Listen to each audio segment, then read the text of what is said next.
still trying to clear my throat all the time. Like, literally all the time. Let me clear my throat. Hum. I think we'd get sued if I put the music over that, but that's a great intro to a podcast, I feel like, except that people don't like that type of noise. You know what I mean? It is one of those sounds. It's one of those sounds, and it's unfortunate that it's such a good phrase. Hello, and welcome back. 382 episodes of We Were Gamers, a podcast? Did I get that? I was gone, so, we're back to my normal. I can't remember the number. I don't think that's a new thing for me. No. How's it going, guys? Welcome back to me. I'm here. My voice is working. It's Andy. JJ's here. Hey. Michael's good to have you, man. Band's back together. Yay. JJ, you guys texted the Butterball hotline. Yeah. We used the internet to solve our issue of how long to cook said turkey that we had, and it said something similar, like 3.5, 4 hours or whatever. A number that seems way too low. No, it actually seemed a little bit like on the perfect side. But we used a countertop oven. Have either of you ever used a countertop oven? Seen but never used. Seen but never used. I don't know what. Is it just like a toaster oven but bigger? No, it looks like it's a roaster, I guess, technically, not an oven, but it looks like a square, large, and fancier crock pot almost, or like a slow cooker. Okay. But massive, and comes with like a liner and like stands for roasting things so that it's not sitting in the juices and all that sort of stuff. The problem with those is that they're essentially, the air is circulating right on top of what you're cooking, not in a large area. Mm-hmm. And so the time is cut down drastically. Yeah, like it's convection almost or something, right? Well, convection uses a fan to push air, so I don't know. It essentially is like immediately steaming itself, right? Because the juice drops underneath and then there's no room. So our 3.5 hours was done at 2 hours. How big a piece were you cooking? 11 pounds. Yeah. Okay. Yeah. That's just a breast. No, 11 pounds? No. Full size turkey? I don't know. Small turkey. Small. Yeah. Gotcha. I will tell you, I mean, you listened, I'm sure, but we didn't wait for the response from the Butterball hotline. It came the next day, so it didn't help us at all. Yeah. It is fun missing the podcast and then being like, what'd they talk about? Oh, Butterball and Fantasy Football and Champions of the Continent and Jet Force Gemini over there, Michael? Yeah, deep pulls. So apparently the widescreen of that does not work. Really? Yeah, so the N64 games that they release through the Switch app for online or whatever it is, they all have a adapted widescreen view. Apparently it just does not function correctly. So I don't understand why bother though, just play it in 4:3. Who cares? Yeah, I mean, at this point, who cares?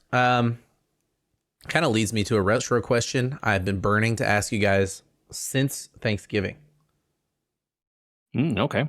Are you into it? Are we ready? Hit us with it. On Thanksgiving, I was discussing with a group who included friend of the pod, Matt, which was a funny story, meeting up with them in Northern California, which was weird. Out of the comfort zone weird, not like weird meeting. When you meet someone where you're not used to it, that kind of thing. It was fun.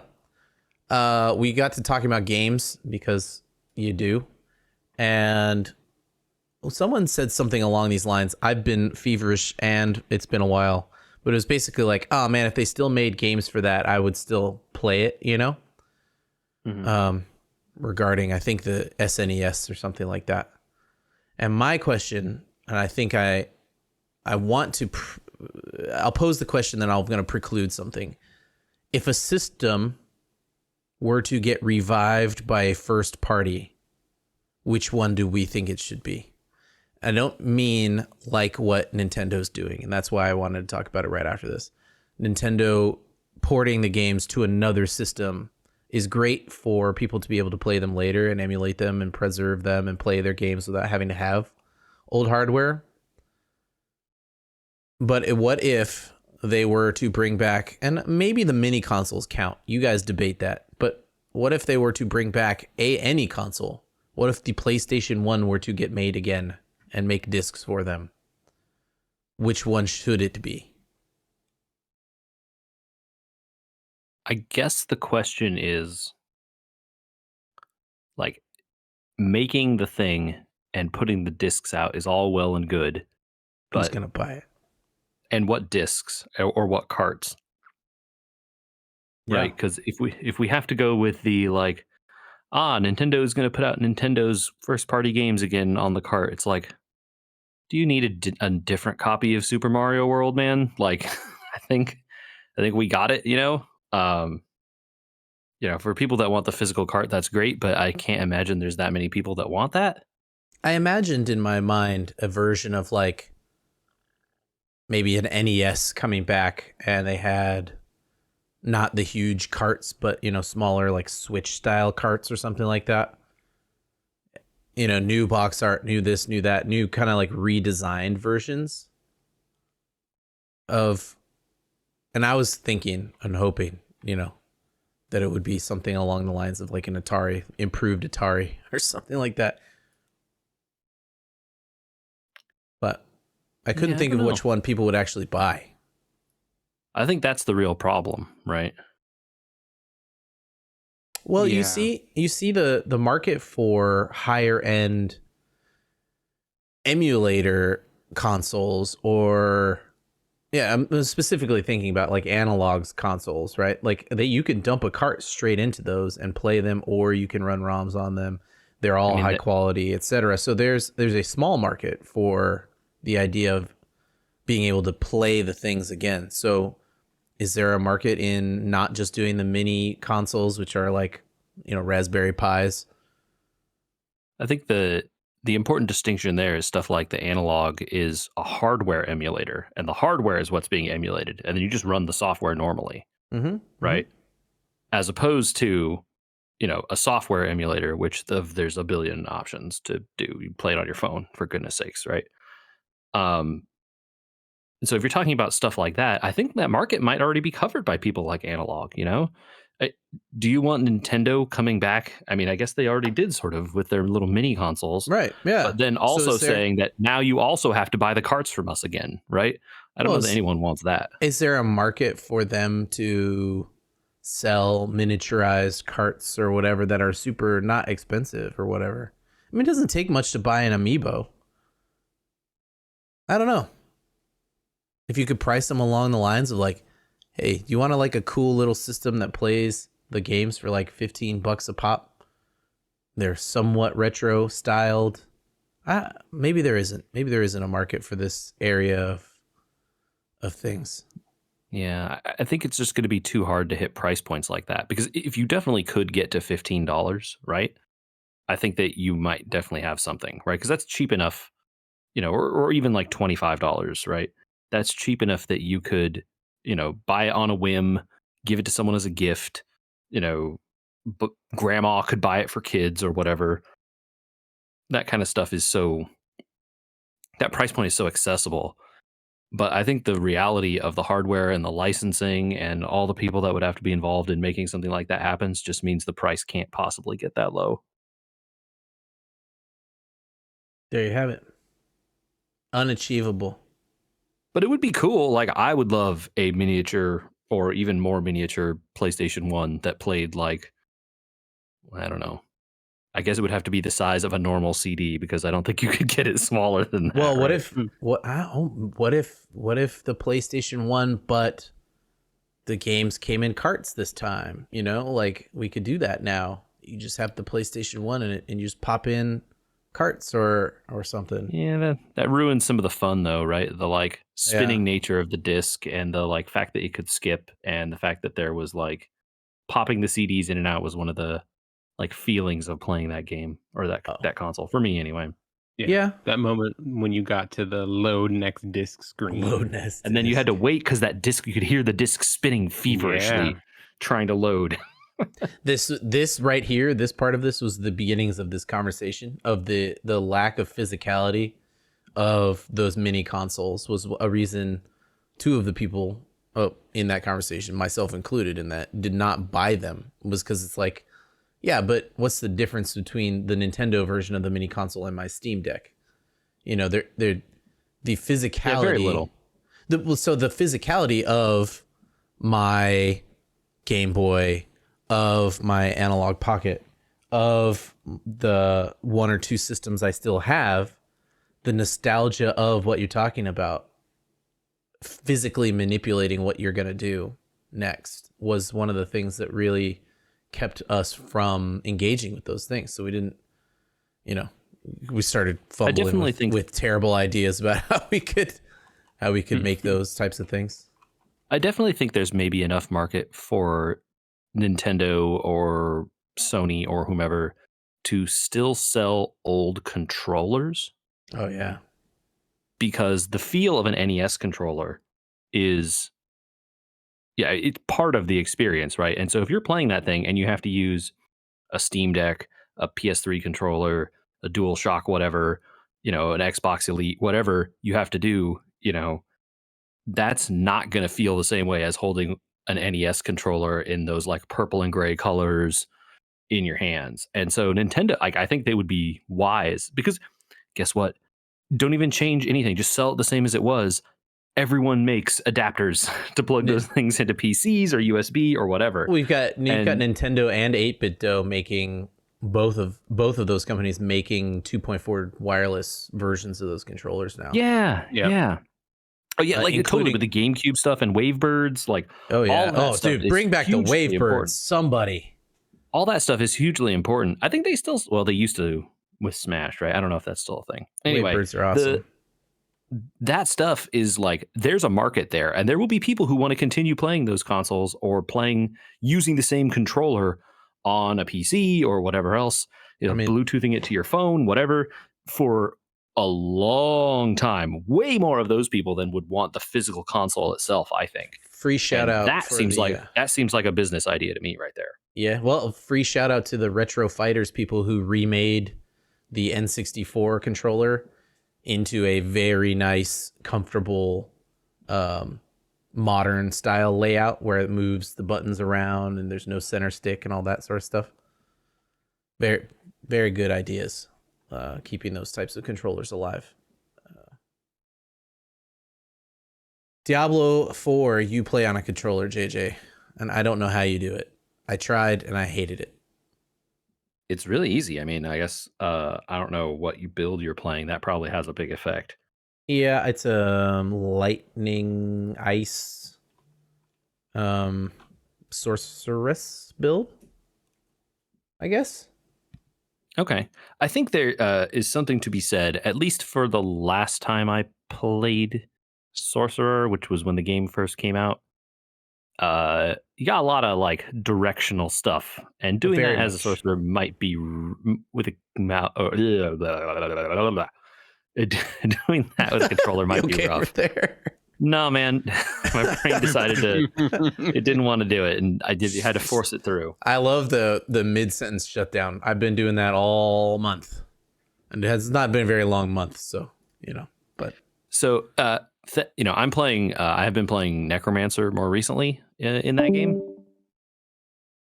and it is much easier, I'll say, to play with the gamepad because you only have a few buttons. It's like one of the buttons is make the skeleton monsters, and then the other button is cast the spear, and then the other button is cast the curse, which makes the skeleton monsters go attack. Yeah. So with that, it's like, I think I could button mash the combo fine with the first ice block, then teleport in, then freeze, then jump out, then cast. But then when you get to the cast problem of shooting chain lightning if there isn't a very close creature with the controller in the direction you want to cast, I find myself moving. Like there's a staff I had where it's like stand still and you do 30% more damage. So like while I'm on my keyboard, Ooh, I just hold shift. right? Yeah. But Yeah, I don't know. couldn't- You can yeah. rebind a bunch of stuff on the controller and change a bunch of like, I'm sure you could change one of the buttons to like hold still, but you kind of need all the buttons to cast your abilities and stuff. So I don't know that you would want to. Yeah. Definitely not ideal for certain kinds of playstyles for sure. Yeah. I've hit chapter 5. I think there's 7. I'm liking the story. It's good. The Tree of Whispers is pretty cool. Okay, so you did the Tree of Whispers stuff. Do you know what's up in the story? I'm trying to remember where you are. Yeah, I do. I don't know. Spoiler. What's our level of spoiler stuff here that we're worried about? We have, Not many if you people play these games for the story. That's true. If you care about the story, just skip ahead about a minute. Michael, you earmuffs. I'm good. Earmuffs. We killed Elias for real. Okay. The dude's dead and his head is on the tree. I gotcha. Okay. Yeah, you're moving along for sure. You're definitely getting there. Yeah. So, we'll get there. What level are you? 40s? In 42, maybe. So I don't know if I'll hit Paragon before the end of the game, or if I have to unlock it by doing that dungeon first. Or is that only world tiers that are unlocked by that dungeon? Yeah, I believe the world tiers are the only thing that are unlocked by doing that dungeon. And I think the quest for that dungeon unlocks when you hit 40, like 10 before the recommended level for the dungeon. I found the best websites in the world. So I think I shouted some of them out already. One was d4builds.gg/map for the interactive map, so you can keep track of your altars or whatever. But the other one I found, let me click this button. Some website named Charlie Intel, which I have a feeling is a World of War or a Warzone reference. I don't know the website. I'm not going to suggest them, but they did do the work of correlating dungeons and quests. Oh, useful. Yeah. So like, go get this quest before you go to this dungeon kind of deal. Another thing is that a lot of those are side quests. Yeah. Oh, they're all side quests basically. Yeah. And the side quests don't matter. Sure.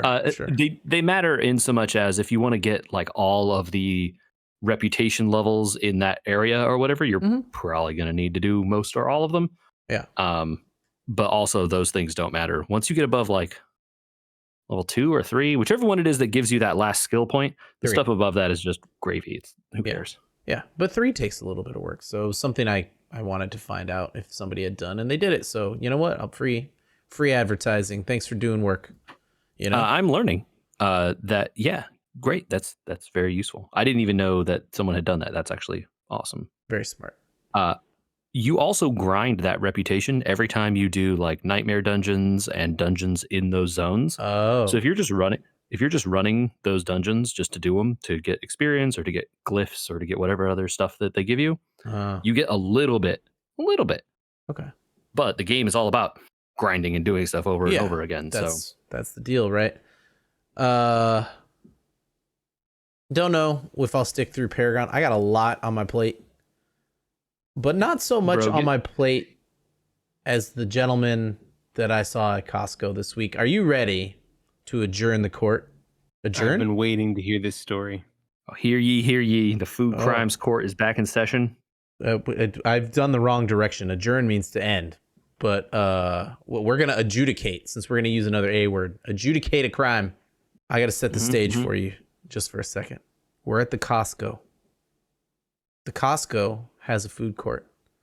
And in so much as I like the Costco food court, you have to assume that the foods are not initially very healthy. And so it's harder to make the food there a crime, in my opinion. right? Yeah, they're known Okay. quantities. I feel. I You feel should know that you're not having if you're nutritious eating meal. yeah, you got a chicken bake on your plate. It's full of Caesar dressing and cheese. Come on, we're not Yeah.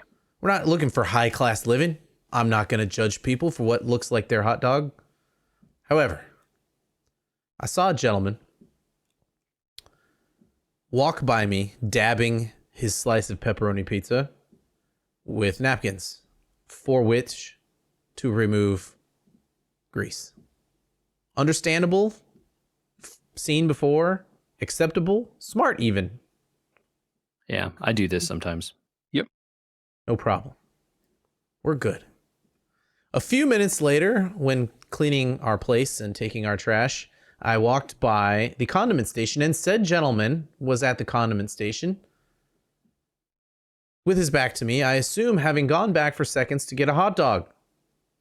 For to his plate, he had poured relish and was in the middle of spiraling ketchup.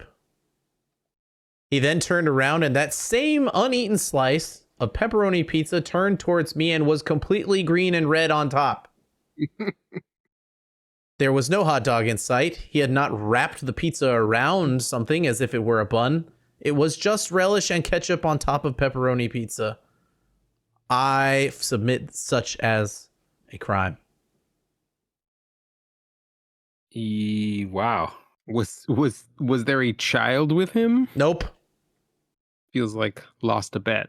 Is this a grown adult? This is I'm going to make it even worse for you. I really feel like I was going to leave this out of the story, but he may have been on a lunch break from a restaurant nearby as he was in a full sous chef's outfit. The only explanation I can come up with, which is not even a good explanation, and I don't really know if it's worth even uttering, is that this man just needed so many calories so fast. I watched him for a bit to see if maybe he was hungover or drunk, but it did not appear so. Yeah. Okay. I got nothing, man. That seems real bad.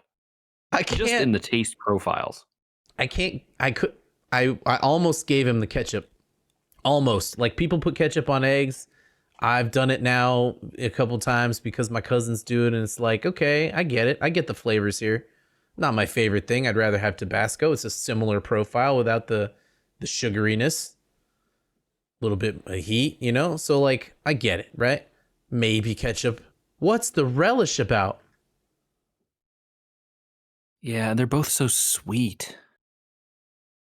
Yeah, and I feel like the ketchup, even the tomato on tomato with the different flavor profiles, I feel like would just be weird. I mean, okay, but I really don't want to give it to the guy because I still don't like it. But there's not that much tomato sauce on a Costco pizza. Yeah, I honestly often wish I could order less cheese and more sauce, but it's what it is. It's one of those like New York style slices where it's mostly just cheese on floppy bread. I look, I can we, Michael, are you even going to attempt to argue that this isn't a crime? It feels pretty No. crime. Pretty Okay, crimey. so what's the rule here? That's the next question. Why is it a crime? I couldn't figure out why it was a crime, but I knew it when I saw it. And unfortunately, that's not in the penal code yet. I knew it when I saw it. If you ask the Supreme Court, there's definitions for I knew certain it when kinds I of saw things it. that That's true. fall under Yeah, that statute, right?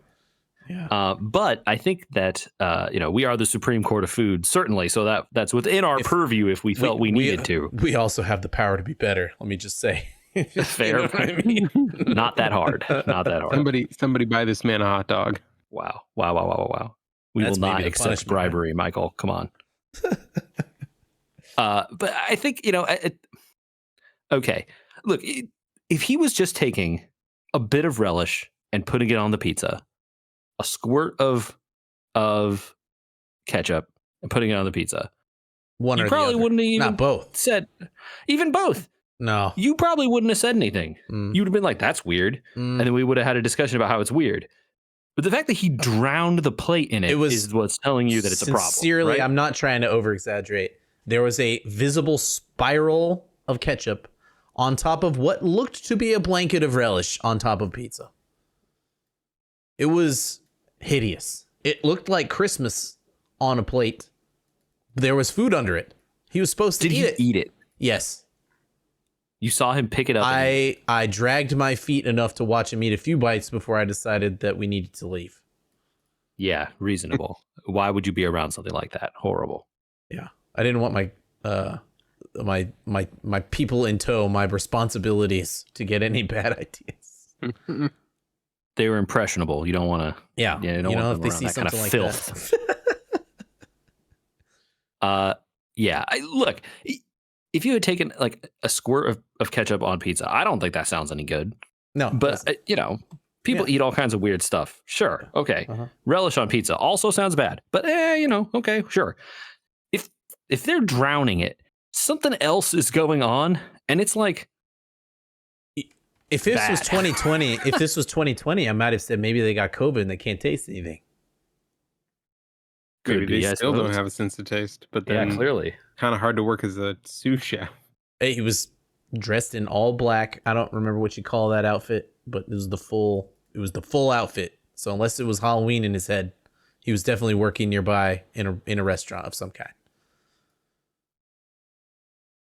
Oh boy.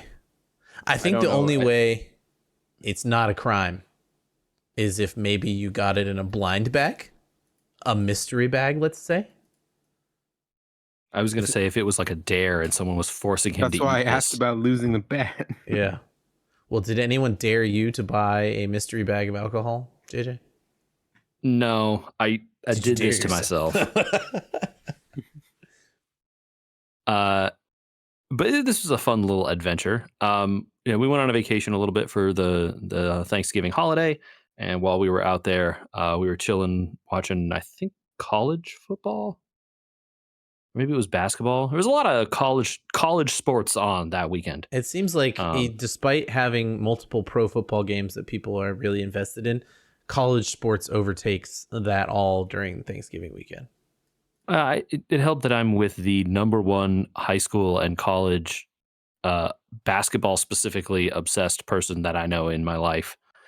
And they are, they're like, oh, there's a tournament these teams are playing. I really want to watch these games. And so, that's what was on the majority of the time. Right. But, while I'm doing that, I'm sitting there, looking for deals as they occur on, the Black Friday.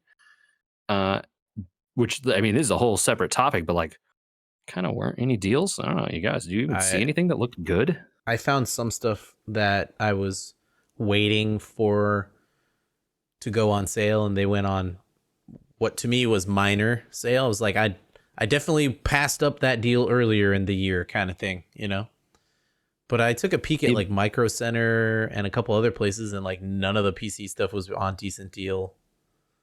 Hardly anything hardly anything was an impulse buy this year. I think, I don't know if Michael had the same experience, but it was like, there's nothing out there that's such a good deal that I can't. None of them that I did get were any better than other times during the year. So why pull the trigger on anything else? Yeah, I felt a little bit of that this year. Yeah, and I think that's sort of where I was landing until I found this deal on a local liquor store's Facebook. They have a Facebook group that I'm a part of, which, by the way, local to you, not local to where you were. Yes, local to my. Yeah, and not even that local to me. I mean, it's a little bit of a drive, but San Diego area, let's say. Yeah, no, just in general, not specific, but like not. Well, let me tell you, for those of you out there who are interested, if you're interested in trying to like hunt bourbon and find rare bottles and stuff, bad hobby, and you're taking whiskey that I want to find later. Well, fair enough, but you need to be in these groups, Andy. It's not possible to find this stuff without these other people, man. Yeah, I just don't. There are these people that are just like too dedicated, but a lot of them are just like, hey, I found this. I didn't want it. Here it is. And then you just go there and then you get the stuff that they didn't want, right? Wow. Yeah, in a lot of cases. Okay. So, it's worth joining those kinds of groups for that purpose. However, this store, their group is, they post like their store picks. They post, they sell them to the group first, and then they go on sale on their website after. So it's really convenient to get quick access to that stuff. You can get a lot of cool stuff that way. But for Black Friday, they did these. I think they called them Taterific holiday bags. I don't know if you're aware of the term tater. Like potato? I guess that's where it comes from.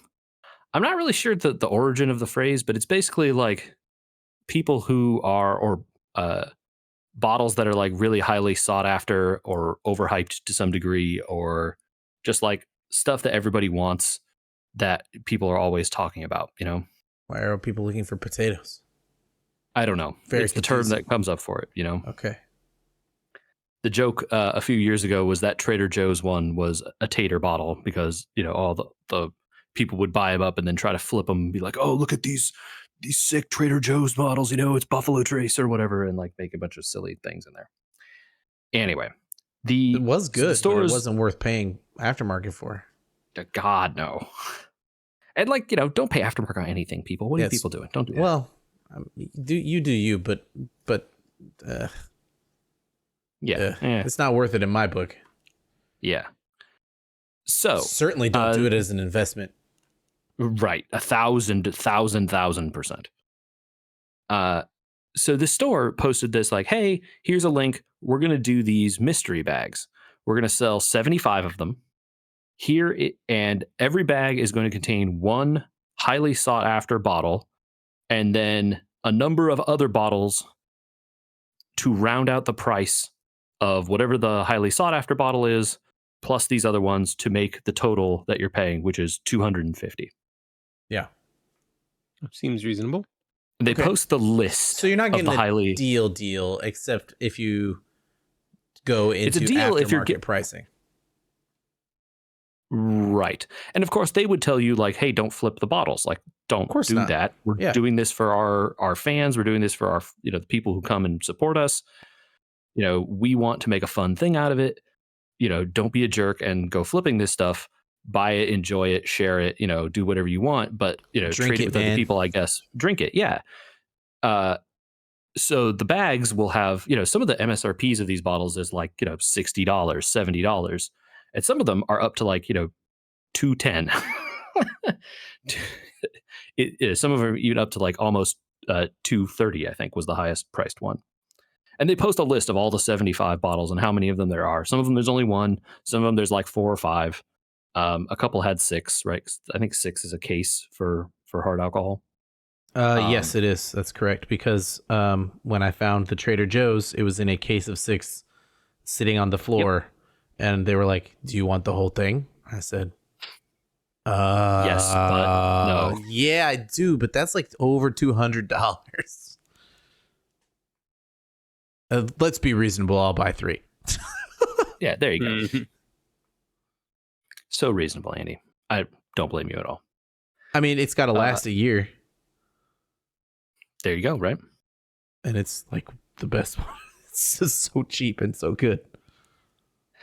The quality and price really hit together on that one specifically. So it's really, I can't fault you.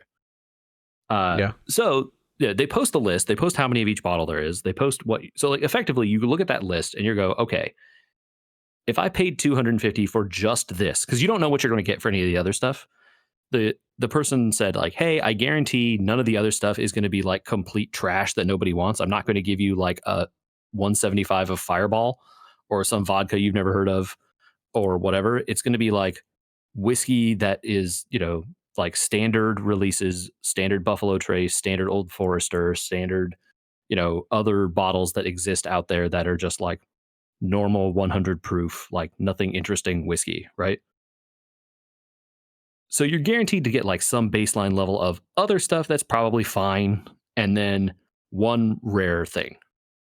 So you look at that list and you're like, all right, if I spent $250 basically for just this one thing, would I feel okay if I got it, right? Because that's look at that list and see the worst thing on there, the one that you like the least, right? Okay, yeah. And then go, if I got this, would I be okay? Or this plus like 1 or 2 other things. Or another balance. Yeah.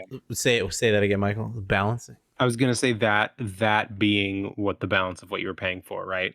Yeah. The worst thing on the list plus the whatever they put in to bring it up to the 250. I have a thought Right. here, and I think Michael, you've played like games where this might matter more, but in games sometimes when you're looking at like gambling in a game on stuff like on items or whatever, I tend to look at the bottom portion of the pool and assume I'm going to get one of the things in like the bottom 5, and then not decide based on like, oh, I could get any of these 15 things that I do like out of 20, but I'm going to get one of these 5. Are they at all worth what I'm spending or what I'm gambling away? Yeah. Totally the right mindset. So I'm looking at it. I go, okay, like I think I would probably be pretty happy with basically everything on this list, right? There were 1 or 2 that I would be like not that interested in. I wouldn't be upset. I don't think anything on the list was bad, right? So if even I got the very worst thing that I wanted the least on the list, still would have been cool and interesting, and maybe I would like it. Who knows? I've never had it, right? Was there enough in the bad stuff, quote unquote bad stuff, less expensive stuff on the list that you would look at it and be like, well, if I pull that, so then I think also get a nice balance of better stuff with it? Yeah, so that is definitely something, right? Like, because the MSRP on some of them is lower. Also, I mean, like, to be fair, some of those ones are also relatively rare. They have very low MSRP, but very high desirability. And so they're just like impossible to find because of that, right? And so it's like, well, okay, if I got one of these, like, yes, I get this rare one, which is cool because I can't ever find it. But then I also get some nicer things to go along with it, and that's cool. Maybe I would get some, a craft whiskey, or someone that I'd never heard of, single malt or something, right? Like stuff like that. That would be interesting in its own right. So I think I was pretty much in on it, and I was like, all right, I'm going to try it. We'll go for it. But they're like, hey, we're going to build these bags over the next couple days. We have the rare bottle list here, and we'll post when they're ready, probably Monday morning. And this is the day after Thanksgiving. So it's like, all right, but I'm on vacation, and I'm not going to be able to get to this store on Monday. I probably won't be able, we're not coming back until later that weekend. We have stuff going on. I probably won't be able to get there until the next weekend. And if they're doing blind bags, do you need to pick first, or do you want to wait and pick last? Ooh. Are they Because marking off what's been open for each person that picks up? So I know as it turned out, at least the guy was paying attention to some of the like more highly desired stuff. Were they posting it? Because they would post pictures of people opening stuff to some of them, but not everything. But they weren't posting like, this one's gone.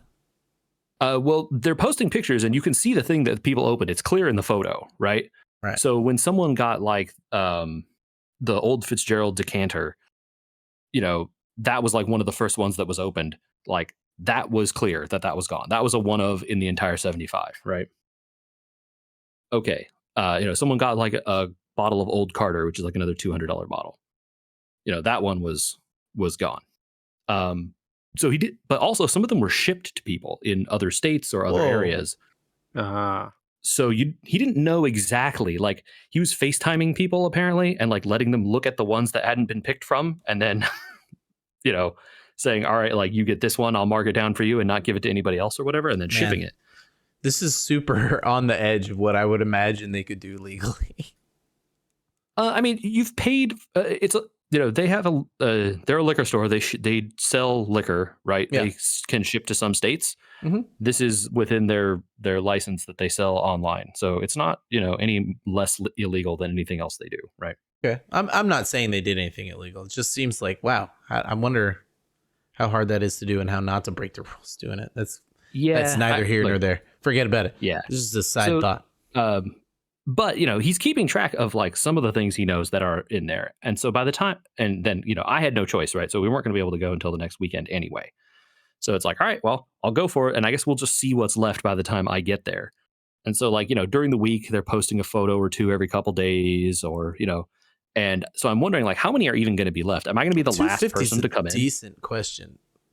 People got to think about it for a second. Yeah. And it's, they sold all 75 that day. But, Oh, over the course of several hours, it's not like, snap your fingers and they were all gone, right? sure. Because you can't just like throw 250 out there without thinking about it a little bit at least, right? Sometimes you can. Yeah. Yeah. Well, 250 for this. And so, so we go out there on Saturday and we walk in and there's like 5 left. And, I'm talking to the guy and he's also, he's super nice and he's like, oh yeah, so fun, the only rule is if you open it and there's a bottle of Fireball in it, like some of them he'd been putting like little, I don't know, slightly larger than shot sized bottles of Fireball. Uh-oh. Yeah. Yeah. And like the little plasticky ones, and he's Yep. like, Yeah. I imagine that's the like The ones for the this plane. ended. Yeah. Like that size and slightly bigger, right? Sure. That's the like, oh, your total, like I added the MSRPs up of these and it's like $4 short here, right? Like that's how you fix that, right? That's that kind of thing. And he's like, the only rule is if you open your bag and it has one of those, you have to open it and drink it before you can leave the store. It's rough. And he's like, I was like, okay. He's like, just wanted to let you know, that's the rule I'm setting, and it's like, okay, whatever, but he's like, there's 5 here. I don't know everything that's gone, but I know 2 things that aren't gone. And one of them was a Weller single barrel, which is like a really hard bottle to find. Beautiful. And the other one, he said, is the Old Forester birthday bourbon. He knew was still there also. And he's like, beautiful. and then honestly, don't ask me because I put these all on the shelf, but I have no idea which one is which anymore. And I don't remember what else is there. So don't even try. And, they're like, there's a bunch of them on the shelf, right? There's 5 total. There's like 2 on this shelf, 1 on the shelf below, 2 next to each other on the 3rd shelf. And then the last one is like way down on the far end by itself. So it's like, now you got a 1 in 5 chance here. Which one do you pick? Because you can think about it like, okay, well, do I want like, if I think I'm going to get one that has a lower MSRP, look for the bag that's slightly fuller because there's probably more bottles in it, maybe. Maybe. Or do you not want that? Do you want? I think it's less bottles in it? It's location. I think it's location psychology is the thing. Yeah. Okay. Right. I Hit would me with go a strategy, right? I would go in the big group. I would pull from the middle of the big group. Yeah, I think It's less. I was leaning towards that one off by itself, but then my wife talked me out of it into one of the ones in the big group. Okay. And it turned out that was the right call because I opened the one of Old Forester birthday bourbon. There you go. Nice. I don't know where would you have picked there, Michael? I don't know. I think I might have done the same. Assume that something good was hiding in the group rather than the one that's trying to lure you by being off by itself. It really feels like the group, right? The group is the answer for having a better chance at variety in terms of something being left in it. I don't know why that is, because it shouldn't matter. Would you trust? It shouldn't, right? Knowing that some of these bottles have distinctive shapes, would you be looking at the sides of the package and be like, ooh, is this the thing sticking out from the side there? Or would you think that also could just be like hands like moving stuff around and not? What are we talking about? Are we talking about like paper bags or? Yes, they were in like paper shopping bags, effectively, right? So not thick enough that you could see move, like, it was clear that they had been like, folded over and stapled at the top, so you could still see the sides a little bit, but it is also like paper. It's very easy to change if you breathe on it the wrong way. Yeah, it's the blind bag game, right? Yeah, exactly. So it was a fun little thing, and I would say that we won pretty good in there. That was they only had one of these in the whole thing. Yeah, you win. Yeah, it tastes real good. I'll tell you. I was Good for going to you. ask, have you Opened it up? Opened it? And I opened sampled it. Hell yeah, I opened it. We tried some. It was great. Not even a high proof. It's like 97 or 98 or something like that. Relatively low. Nice. Okay. Very interesting looking bottle. But yeah, very cool. Fun experience. We were on our Thanksgiving trip. You might find this interesting. I brought a bourbon that was from Washington State. I'm trying to remember. I think it's trying to remember the distillery. Woodinville. Woodinville's the distillery.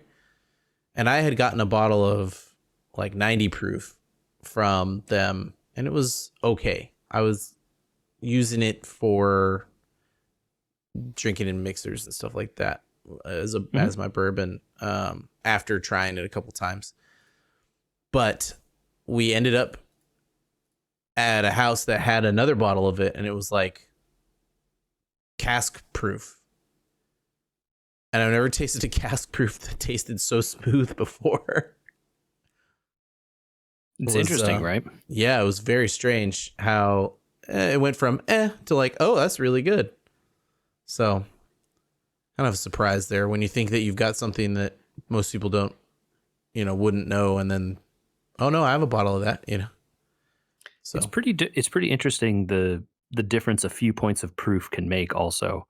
Yeah. I'm sure you've tried it, the like Scotch thing where you take a dropper and you put some water in it and then change the proof just a little bit and then the flavor profile changes completely. Yeah. The reverse is very interesting also, right? It's just harder to do. Well, do we think that a few points of difference are going to change EX Millard from not pull to pull? It sounds like there's a few points of difference. Michael? Yeah, I don't know. I haven't seen a description yet of what the adds to his kit will be and whether or not it makes him a worthwhile pull. I think the general consensus on both of the EX units we're getting is that they were skips. Well, these are kind of a surprise too. I was waiting for either a good break to use surprise from the blind bags or find another transition. So we had a lot of transition options here, JJ. Thank you for that. You're welcome. I think the only surprise is that we're getting them this week. That's the big surprise, right? Like they were Christmas units, I guess. They're Christmas themed, yeah. So it was definitely going to be in the next 2 or 3 weeks here.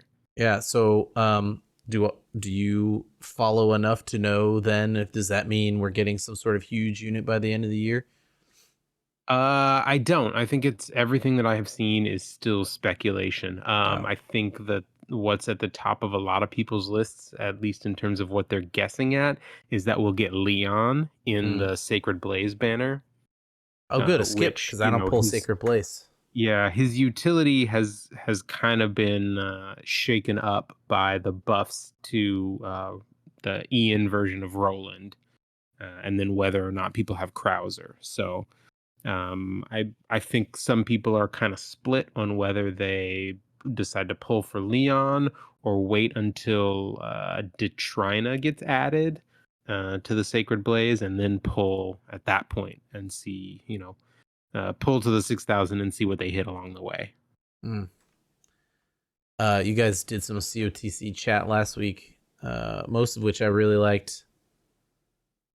The story, though, now we are all caught up. I want to go back in time. I don't like it anymore. You don't like this timeline? I don't like this timeline anymore. I get it. Like they had to show the characters that it was possible to redeem characters for the end of this arc, right? We got to redeem Xanthos or whatever. But it was really out of the left field, literally out of the left of the screen. Way to do it. Oh, there's a Millard talking over me, I'm talked over my joke because I accidentally clicked the YouTube video. Oh well. Yeah, I don't know. Like, she must really love that guy, right? That's all I can say. I kind of I understood what you guys meant about the extra To me, it wasn't extra, right? Clicking those journals. I guess it could have been extra if you didn't want to click the journals, especially after you clicked the first one and understood what they were. Mm-hmm. But they put them right there, and how do I not click them and read them? What? And like they're most of the story of the chapter. If you don't read those, nothing happens. Like you don't learn very much about, you see the cutscene at the end and fight the boss, but kind of it's a nothing chapter if you don't get a lot of that backstory, It was a little strange too, right? Like the story was like, we're going in, we're in the front door, fight, and then he's gone. We got to go back and regroup. Like, oh, all right, a little stall here in our storyline. Definitely felt like oh god, we need to get one more chapter in here. Where do we cut something? I don't know that the fight was very hard either. I just sort of used my questing team that I was using in Heck and just continued using it. I didn't lose a character. Yeah, it definitely felt like the chapters where there are multiple bosses at the end. Yeah, and then there was no boss. This was the warm-up fight, and then there was actually no... Right, yeah. It definitely felt like that boss was like, okay, now the big guy's coming. And then it's like, no. What do you mean the undercard is the actual fight? Yeah, wait, where was the main event? I think we've turned into we're now the Rocky. Oh no, we're now the Creed, right? We're the Creed now. We're not the Rocky anymore. Yeah. So, thanks, Rondo. Yeah. I'm curious. I hope that they give us some more time to save. It seems like every day I read that community forum, I try not to put too much weight into every post that comes up there because there's a lot of them. But either the sky is falling because we're getting bad units. The sky is falling because we're getting too many good units. There should be good units every week, or there shouldn't be so many good units. Or I can't keep up anymore. Yeah, all of it with a grain of salt. Yeah. The game's dying because they're just throwing units out as fast as possible. The game's dying because they're not putting units out as fast as possible. It's like, relax, you guys. The Japanese game's on its 3rd year. Relax. Yeah. I think people are... The internet is the internet. Yeah, I just don't understand why it's so hyperbolic. How long did Record Keeper go on? 7 years. Yeah. And the Japanese version is still going strong. Which is a little weird. It still stings a little. Yeah. They didn't even give you the chance to transfer to Japan, huh? You couldn't take your stuff from that server? There wouldn't have been a good way to do it. Oh man, bummer. Well, Michael, JJ, did either of you manage to make it through fantasy football this week as I begin to lose my voice and we wrap it up today? Are you still alive in the Guillotine League? I am. It seems that I think the last cut has been made now. Okay. And therefore that means I will not be cut from that league. Okay. It just is now. Maybe I will lose in the the various high score run to the end of the season or whatever. But I had an eminently winnable matchup in my head-to-head this week. He started a player that got 0. I started a player that got 0. Wow. He had a person who went nuts for 30 points. I had Laporta who went nuts for 25 points. Both our defenses did over 15. Very winnable, really good. I was down by 9 points going into today. And I had Christian Kirk who caught one pass, hurt himself immediately, and then was out after 3 points. Oh, ooh. You got Tank Delled. But he got 3 points, right? So instead of 0. But yeah, not good. The person who got 0 was also on the Texans, if that made you feel better, on my team. Yeah. So, yeah. Considering I played against... Not for me. I played against the Texans guy that got 38 points because Tank Dell went down. Right, yeah. Mm-hmm. Yeah. Just not the year for me in that league, just bad overall. I have Yeah. Injured on my bench, Justin Jefferson, Kenneth Walker, Aaron Jones, Madison, and James Cook all on buys. So it's just like just a disaster in that league. I went through my roster in the league, the one league I'm playing in. I went through my roster to mark players I've had since the beginning of the year. Not ones that I picked up in week 1, just like my drafted roster. Mm-hmm. The only people still on my team from my drafted roster are Tyler Lockett, Amari Cooper, AJ Brown, and Christian McCaffrey. I mean, it's not a terrible core, but that's not a lot. It's not the best.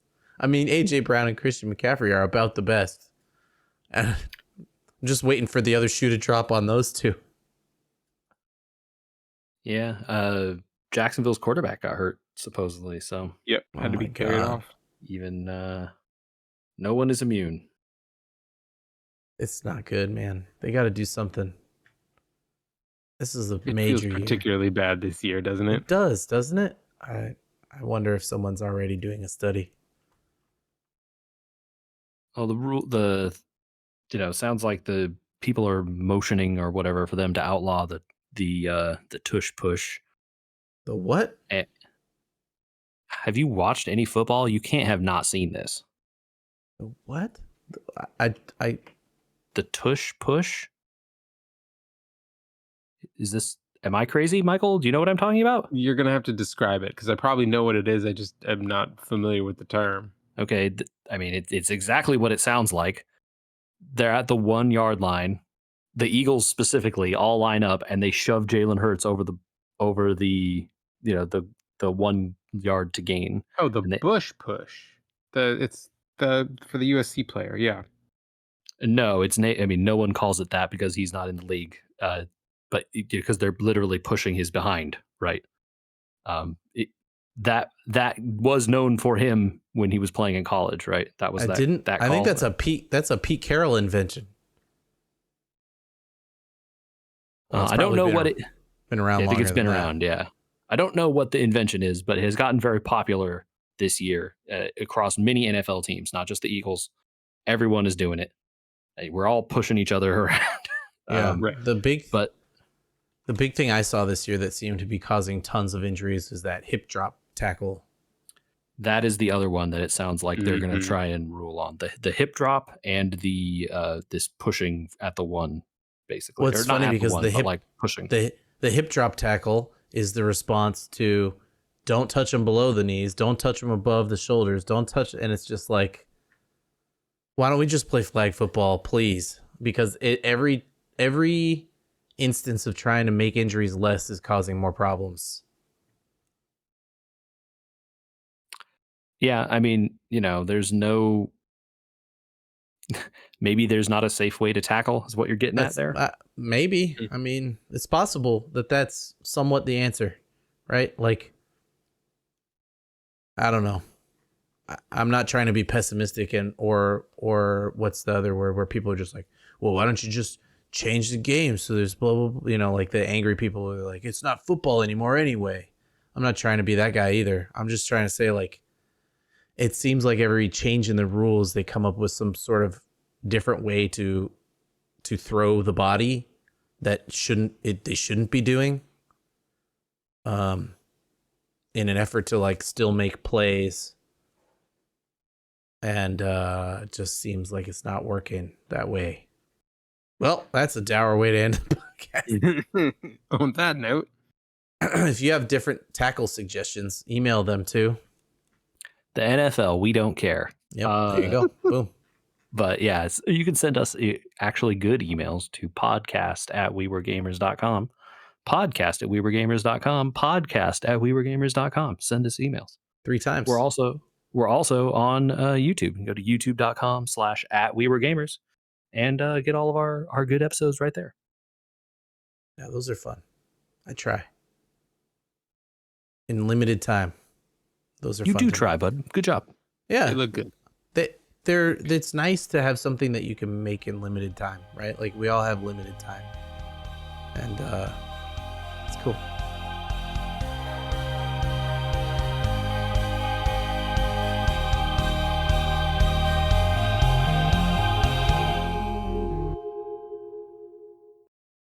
So, Andy, I didn't touch on it, but EX Millard actually introduces the HP stock mechanic to the game. What? So HP stock, it's a It's mechanic like a that shield thing, right? yeah, but it's you get a set amount of your own HP essentially banked. So your Hmm. HP goes up to like 130%, I think is what it is. Oh, and And so then like if you get as you take damage, it pulls from that 30% first before it starts pulling from your HP bar. so it's like a second HP bar almost. Essentially, yeah. I don't know how they'll show it in graphically, but that's essentially what it comes down to. It was something that was pretty big in Record Keeper. Other characters do this later and better, I assume. I think so. Yeah, you get more characters down the line who have better applications of it. But I know that that's one of the buffs I saw from the video is that one of his abilities was changed so that I think one of the HP stock abilities was changed so that at max boost it hits the entire front row instead of just the target. Oh, dang. Yeah. So whether or not that makes him moves his tier of pull versus skip, I don't Uh, know, but we'll see. I literally at this point have to save for Parcello. There's nothing else I can do. What's your count now? Your Ruby count? I'm at like 1200. Oof, yeah. Yeah, Full on save mode. I have to. As far as I understand it, like of all the units coming for the long haul, Bargello changes the team so much more than everyone else. Yeah. Trying to find the list on my phone of like who's coming. 2 seconds, then I'm gonna go. I'm losing my voice again. I Yeah. can feel it. Don't let me keep you too long. No, that's fine. Um, so let's see. You said Leon's coming. That's the speculation that if we get someone big this month, it'll be Leon. Tier 2. Eltrix tier 2. Sarissa was tier 2. Sonya comes with Bargello and she's tier 2. We just got EX Millard's not on the list at all, but he wasn't buffed. And yeah, who's the other EX coming? Loomis. EX Loomis, not on the list, and also not buffed. So, and of people coming soon, Bargello is A tier. Premi X was A tier. I don't think their Tatlock would be soon. So, Ooh. In-game announcement says we're also getting a Tower of Trials update on Wednesday. oh yeah, what's that mean? I'm not sure.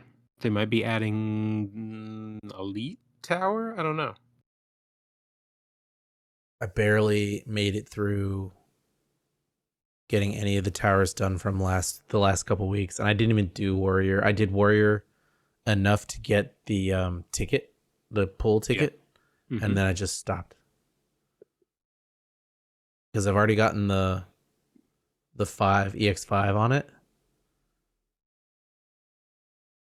Right, so there's no need to do it. It's only for extra items at this point, so I'm like, until they implement the thing, I'm just gonna get Warrior for the ticket. It's too annoying. Yeah, that's not a bad idea. And then I think other than Largo and Yanlong, everybody else is done with stones as of this week.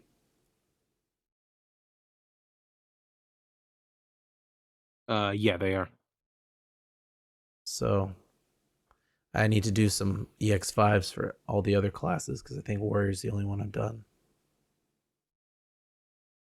The speed manipulation in Hunter makes me not want to do it at all. Yeah, you just gotta. It's just careful tuning for that fight. And then, oh yeah, Merchant. Is there any tips on Merchant? I feel like I could do Merchant. I haven't tried it. Oh, you haven't? I was just like gonna say, does everybody need to be 100? But I mean, all of the clears that I see for it are just like have Roland or have Krauser and win. It's like, well, I don't have either of them, so What about Apothecary? Apothecary wasn't too bad. Does everybody need to be 100 for that one? Probably not. Dancer's probably easy with Fior now, huh? Yes, although they use a lot of AoE. Never mind then. All right, well. But I mean, Fior does a decent physical damage, so is a good pair for Glossum. I probably need to focus on working on the ruby stuff anyway. I got to do the dragon to get more rubies. I got to do the entire tower to get more rubies. I got to do all the hell duos to get more rubies. Try and bulk my ruby count up a little bit. Hell duos give rubies, right? Yeah, 200 to fight. Okay, so that's 600 now. 600 if you clear all 3. Yeah. Yeah, so that's another 8 I could add. I'd have 2,000 rubies saved. Plus whatever's in the tower and the dragon.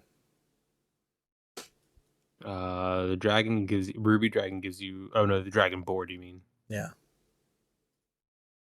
Yeah, there's a couple of 100 total, almost 200. I want to say from the dragon board. Yeah. So there you go. I don't know. I hope I'll make it. I haven't even used the X Prim in anything yet. Yeah, got to get her leveled up. I know she's supposed to be good, but I just haven't used her for anything. Yeah, well, this last chapter wasn't a good a good proving ground. You didn't need it for anything. Well, and also all the big fights that we've had so far haven't needed her either. So it's like, okay. Yeah, when they put out Elite Tower, we'll have something that'll actually need some good units for it. So Yeah. It'll be nice to be able to use units. Yeah, some of the fun toys we've been getting.